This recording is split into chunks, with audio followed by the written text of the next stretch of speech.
minha irmã. Mais uma vez começa o programa Voz da Igreja. Obrigado por estar conosco neste horário, neste canal, nesta emissora, nesta rádio. Que bom que podemos partilhar aqui as coisas da nossa fé. Bebendo da Fonte é o primeiro bloco do nosso programa. Vamos mais uma vez mergulhar no texto da Palavra de Deus que vamos meditar neste domingo, o 16º domingo do tempo comum na liturgia da Igreja Católica. Se você então tem aí por perto a sua Bíblia, vamos aprender a usá-la. Tome o texto de Lucas. Lucas é o terceiro evangelista e ali no capítulo 10º, versículo 38, começa o texto que nós vamos meditar agora. Lucas 10, versículos 38 a 42. Enquanto estavam a caminho, Jesus entrou num povoado e uma mulher de nome Marta recebeu-o em casa. Ela tinha uma irmã, Maria, que sentada aos pés do Senhor, ouvia sua palavra. Marta, porém, estava ocupada com muito serviço. Aproximou-se e disse a Jesus: Senhor, não te importas que minha irmã me deixe sozinha a servir? Dize-lhe que me ajude. O Senhor, porém, lhe respondeu: Marta, Marta, tu andas preocupada e agitada por muitas coisas. No entanto, uma só coisa é necessária. Maria escolheu a melhor parte, e esta não lhe será tirada. Irmão, minha irmã, neste ano estamos lendo o Evangelho de Lucas e já fizemos um belo percurso até o capítulo 10º. E aqui nos encontramos com Jesus no caminho. Jesus está caminhando para Jerusalém, como ele mesmo sinalizou lá no versículo 51 do capítulo 9, que nós já lemos e meditamos. Aqui, então, enquanto estavam no caminho, Jesus entrou em Betânia, onde moravam Marta, Maria e Lázaro. O texto que nós ouvimos menciona as duas irmãs. Parece ser um lugar que Jesus conhecia bem e visitava muito. Uma casa de hospitalidade que Jesus gostava. Uma casa frequentada. Uma casa na qual Jesus pôde construir relações profundas e ternas, a ponto de chorar pela morte de Lázaro, como nós constatamos na narrativa do Evangelho de João. Aqui estamos diante, então, de uma casa hospitaleira, de duas mulheres hospitaleiras que acolhem o Senhor Jesus, que, estando no caminho, decide parar e entrar, e usufruir da amizade, do afeto, da mesa, da presença, da fé daquelas duas mulheres. Marta e Maria. Marta é aquela que recebe Jesus, é aquela que se ocupa de muito serviço para poder assim oferecer a Jesus o que de melhor aquela casa podia oferecer. Da outra mulher, Maria, o texto diz que, sentada aos pés do Senhor, ouvia sua palavra. Aquela mulher prestativa, agitada, serviçal, que é Marta, apela para Jesus. E isso mostra uma boa afinidade entre estes três, a ponto de Marta pedir a Jesus que mandasse que Maria a ajudasse no serviço. Então parece que circula ali uma boa amizade, uma sadia autoridade, inclusive, de Jesus sobre elas. Mas então, Marta reivindica uma ajuda. Diz-lhe que me ajude. A palavra de Jesus a Marta não só mostra a importância daquilo que Maria fazia, mas também coloca isso como o necessário. Marta, Marta, tu te ocupas e andas agitada por muitas coisas. Uma só coisa é necessária. Maria escolheu a melhor parte e esta não lhe será tirada. Jesus não manda Marta parar de fazer as coisas. Jesus indica a Marta o tempo certo para cada coisa. Levando em conta a amizade e a presença de Jesus, um amigo do coração, aquele em quem certamente aquelas duas mulheres acreditavam como Deus mesmo, porque foi isso que elas manifestaram a Jesus quando ele chegou para o velório que já tinha acontecido de Lázaro, e elas conduzem Jesus ao túmulo, como lemos lá no 4º evangelho. Então, aqui mostra também que aquelas duas mulheres alimentavam na direção de Jesus uma fé verdadeira. Mas Jesus, então, não intima Marta que ela pare de fazer o que fazia, senão ficariam os três sem a comida, sem o café, sem a hospitalidade que de fato se mostrava tão generosa. Mas Jesus sinaliza a Marta que é preciso fazer cada coisa no seu tempo. Uma só coisa é necessária. Maria escolheu a melhor parte. Qual é a melhor parte? Usufruir da presença. Ouvir a palavra de Jesus, como Maria fazia, assim como nos indica o versículo 39. Marta precisava aprender que aquele era o momento de estar com o Senhor. E é assim que ele é invocado, Senhor, um título de Deus, Kyrios. Então, Marta quer que Jesus leve Maria a deixar de ocupar este lugar necessário, esta melhor parte, para se ocupar de tarefas, podendo ela, Marta, abdicar-se das suas tarefas por um tempo, a fim de ouvir Jesus, usufruir da sua palavra e alimentar a fé na direção dele. Jesus convida Marta a fazer as coisas certas na hora certa. Poderia acontecer que, estando os três entretidos na palavra, na convivência, no afeto, pudessem os três depois se ocuparem da refeição ou do que viesse a seguir. Marta não soube usufruir do necessário naquele momento. Aquele momento era o tempo de contemplar Jesus, de ouvir Jesus, de estar com Ele. Aqui, meu irmão, minha irmã, estamos diante de duas demandas muito importantes no nosso caminho de fé. Podemos ler esse texto também como um belo itinerário metodológico, isto é, o nosso caminho missionário precisa de serviço, de atividade, de muito empenho, mas também precisa de contemplação, de escuta, de parada, de estar diante do Senhor. Aqui estamos, portanto, diante de duas atividades, dois traços distintivos do nosso ser missionário na igreja e no mundo.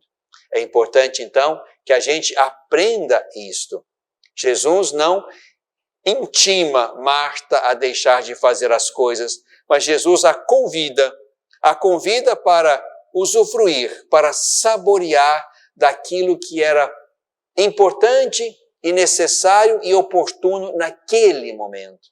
Ouvir o Senhor que chega, estar com Ele, mais do que oferecer algo a Ele, a atitude sensata e necessária naquele momento era acolher o Senhor.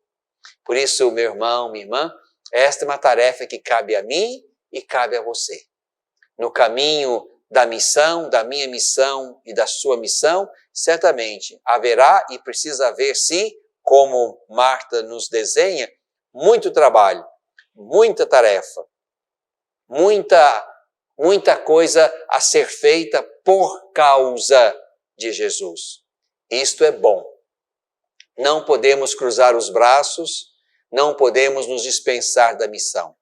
Mas Maria aqui nos indica algo que é necessário e importante para continuarmos a fadiga do trabalho, para continuarmos o muito serviço e para continuarmos a fazer bem o que fazemos na igreja como discípulos missionários, é preciso antes, com sabor e com alegria e com tempo, sentar-nos diante do Senhor para meditar a sua palavra, para saborear a sua presença, para senti-lo conosco, no meio de nós, no caminho da missão, como alguém que nos acompanha com a sua presença, com a sua força, com o poder da sua misteriosa presença no caminho missionário da igreja e de cada discípulo.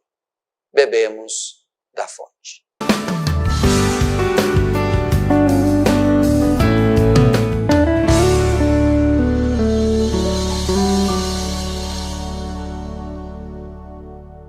Às vezes, tudo que uma criança precisa para superar uma tempestade em sua vida familiar é encontrar um lar provisório. Uma família que a acolha por um tempo, enquanto sua própria família se reestrutura para recebê-la de novo. Essa é a proposta do Serviço Família Acolhedora. Transformar as dificuldades de hoje em possibilidades de futuro. Serviço Família Acolhedora.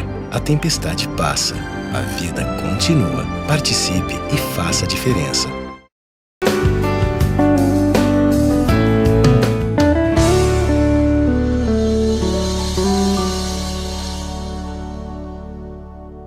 No coração deste tempo, quero convidar você, meu irmão, minha irmã, a visitar comigo um trecho deste belo texto do Papa Francisco, a exortação apostólica Evangelii Gaudium, que foi o primeiro e programático texto no início do ministério petrino do Papa Francisco, lá em novembro de 2013, no ano em que o Papa fora escolhido para sucessor de Pedro, bispo de Roma. E nessa exortação apostólica, Evangelii Gaudium, a alegria do Evangelho, o Papa nos presenteia com um último capítulo que ele chama de Evangelizadores com Espírito. Evangelizadores com Espírito. E aqui o Papa nos indica caminhos bonitos e importantes que nos fazem compreender o que seja a atitude de Maria, aquela que nós encontramos no Evangelho que ouvimos no primeiro bloco, a atitude contemplativa de Maria. O Papa aqui nos ajuda a compreender, portanto, que o evangelizador deste tempo, desta hora, precisa ser um evangelizador de espírito, com o espírito, um evangelizador que de fato leva consigo este espírito capaz de enxergar e saborear a presença misteriosa e fecunda do Senhor Jesus, que nos acompanha no caminho, que está no caminho conosco, entra nas nossas casas, nossas igrejas, nossas consciências, para falar ao nosso coração. Então quero partilhar com você 2 números, ou fragmentos de 2 números aqui desse belo texto que o Papa Francisco nos ofereceu lá em 2013. No número 262, o Papa diz assim: evangelizadores com espírito quer dizer evangelizadores que rezam e trabalham. Evangelizadores que sejam Maria, rezam e trabalham. Marta, como nós ouvimos. Continua o Papa. Do ponto de vista da evangelização, não servem as propostas místicas desprovidas de um compromisso social, nem os discursos e ações sociais sem uma espiritualidade que transforme o coração. Nem mística sem compromisso e nem ação social sem espiritualidade. Senão estaríamos, de fato, perdidos e pouco atentos ao modo como devemos fazer o que fazemos na missão por causa do Evangelho, do Reino e de Jesus. O Papa continua: estas propostas parciais alcançam só pequenos grupos e não têm força de penetração, porque mutilam o Evangelho. Então, não serve mística sem compromisso social e também não serve ação social sem espiritualidade. É preciso cultivar sempre um espaço interior que dê sentido cristão ao compromisso e à atividade que realizamos. Precisamos fazer por causa de Cristo. Isto é dar sentido cristão à nossa atividade e ao nosso compromisso social. Diz o Papa, sem momentos prolongados de adoração, de encontro orante com a palavra, de diálogo sincero com o Senhor, as tarefas facilmente se esvaziam de significado. Aqui está a dimensão, digamos, mariana da nossa missão. Precisamos de momentos prolongados de adoração, de encontro orante com a palavra, de diálogo sincero com o Senhor. Isto Maria fez naquela tarde em que acolhia o Senhor. Isso Maria fez. Esta é a dimensão mariana da nossa missão. A igreja não pode dispensar o pulmão da oração, diz o Papa. Há o risco de que alguns momentos de oração se tornem uma desculpa para evitar de dedicar a vida à missão. Então, cuidado, diz o Papa, com uma espiritualidade intimista, individualista e mundana. Eu não vou rezar mais para me desobrigar de fazer mais, mas as duas coisas vêm juntas e são circulares. Eu rezo para fazer mais e melhor, e farei mais e melhor se esse fazer for animado, for regado também de vida orante, de momentos de adoração, de encontro com a palavra, de diálogo com o Senhor, como lembra o Papa. Este é o número 262. Mas há ainda um pouco adiante, o número 264, onde o Papa vai falar exatamente deste encontro pessoal com o amor de Jesus que nos salva. E sem este encontro pessoal, nós não daremos conta da lida missionária. A lida missionária, o muito serviço que faz crescer o reino, que anuncia o Evangelho, precisa ter como ponto de partida um encontro pessoal com Jesus.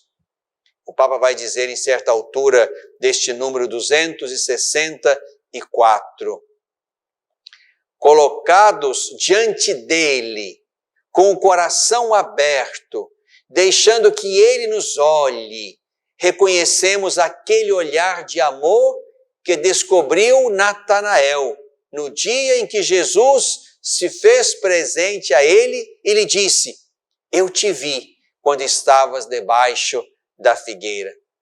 Como é doce, diz o Papa, permanecer diante de um crucifixo ou de joelhos diante do Santíssimo Sacramento e fazer isso simplesmente para estar frente a frente com os olhos do Senhor. Fazer isso simplesmente para estar à frente dos olhos de Jesus. A melhor motivação para a missão, para comunicar o Evangelho, é contemplar Jesus com amor. É contemplar o Evangelho com amor. é deter-se nas suas páginas e lê-lo com o coração. E ele termina esse número assim: por isso é urgente recuperar um espírito contemplativo, que nos permita redescobrir que somos depositários de um bem que humaniza, que ajuda a levar uma vida nova. O Papa insiste, é urgente recuperar um espírito contemplativo. Esta é Maria, a Maria que encontramos em Betânia, junto da irmã Marta. Maria nos ensina este espírito contemplativo. Nós hoje não temos a presença física do Senhor Jesus como Marta, Maria e Lázaro tiveram lá no seu tempo. Mas nós temos hoje como encontrá-lo. Com os olhos da fé, diante do crucifixo, como lembra o Papa, ou diante do Santíssimo Sacramento. Aqui nós podemos ter consciência e certeza de que o Senhor Jesus está conosco, vai conosco, fala ao nosso coração, aquece o nosso coração. Irmãos, irmãs, precisamos disso. Muita gente desistiu da missão, cansou-se da missão, esfriou-se nela, porque faltaram momentos de contemplação. Faltaram momentos marianos. Faltaram momentos de estar diante dos olhos dele, para entregar a ele a missão, para receber dele força nova, envio novo, para que assim pudéssemos continuar. Ser Maria e Marta são duas dimensões bonitas da nossa fé missionária. Não dá para rezar simplesmente sem nos ocupar da tarefa e da fadiga da missão. Mas também não dá para trabalhar o tempo todo sem gastar tempo, sem encontrar tempo para sentar e estar diante do Senhor, da sua palavra, da sua presença real e verdadeira na Eucaristia, para assim nos refazermos para a missão que precisa continuar, mas que não avança se nós não mantivermos um olhar contemplativo sobre o Senhor, em quem cremos e que nos envia para a missão. No coração deste tempo.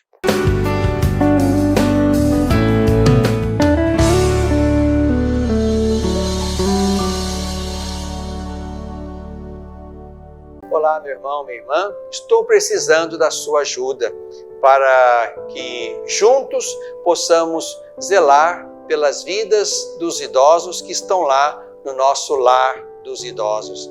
Precisamos da sua ajuda para manter aquela casa. A sua pequena contribuição mensal, fazendo-se amigo do lar, vai nos ajudar a comprar medicamentos, comida, material de higiene, material de secretaria, pagar a folha de funcionários, também aquilo que diz respeito aos gastos mensais daquela casa. Você pode ser, portanto, um amigo do nosso lar dos idosos. Aqui no telefone que está na tela, você pode então ter mais informações de como nos ajudar nessa obra de cuidado da vida. Ajude-nos, é o nosso pedido. Obrigado pelo seu sim.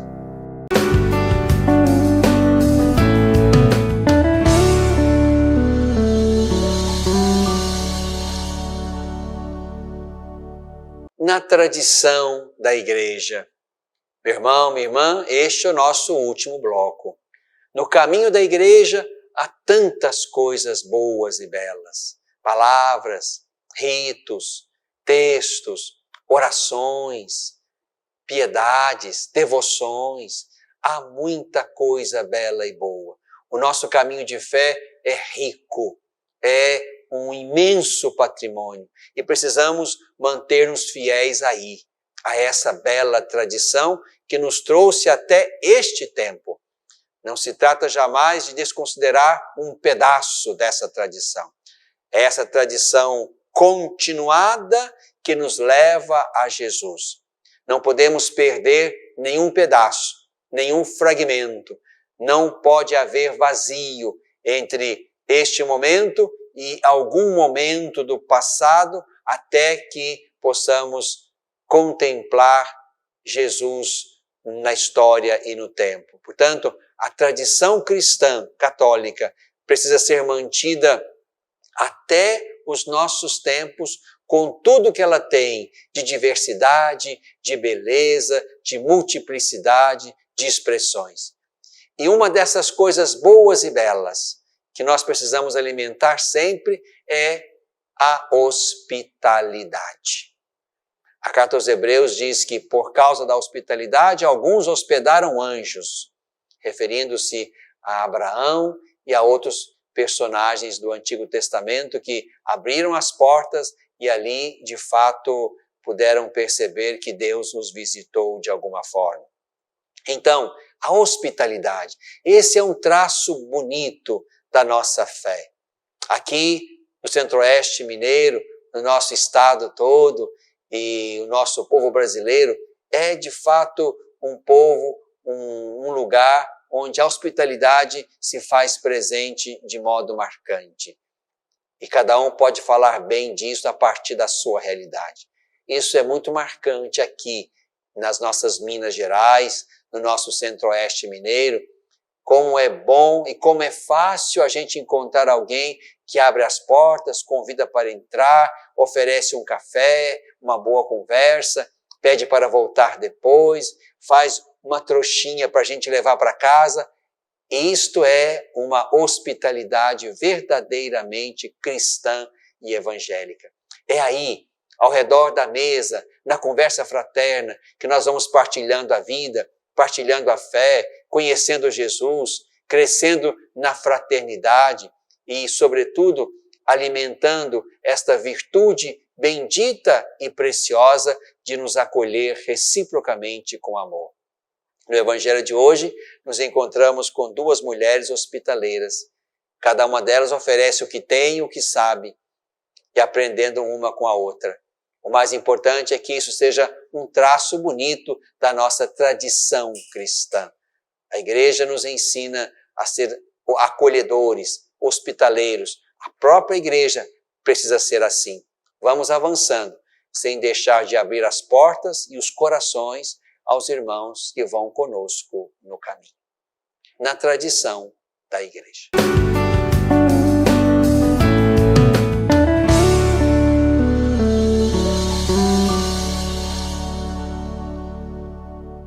Olá, meu irmão, minha irmã, estou precisando da sua ajuda para que juntos possamos zelar pelas vidas dos idosos que estão lá no nosso lar dos idosos. Precisamos da sua ajuda para manter aquela casa. A sua pequena contribuição mensal, fazendo-se amigo do lar, vai nos ajudar a comprar medicamentos, comida, material de higiene, material de secretaria, pagar a folha de funcionários, também aquilo que diz respeito aos gastos mensais daquela casa. Você pode ser, portanto, um amigo do nosso lar dos idosos. Aqui no telefone que está na tela, você pode então ter mais informações de como nos ajudar nessa obra de cuidado da vida. Ajude-nos, é o nosso pedido. Obrigado pelo seu sim.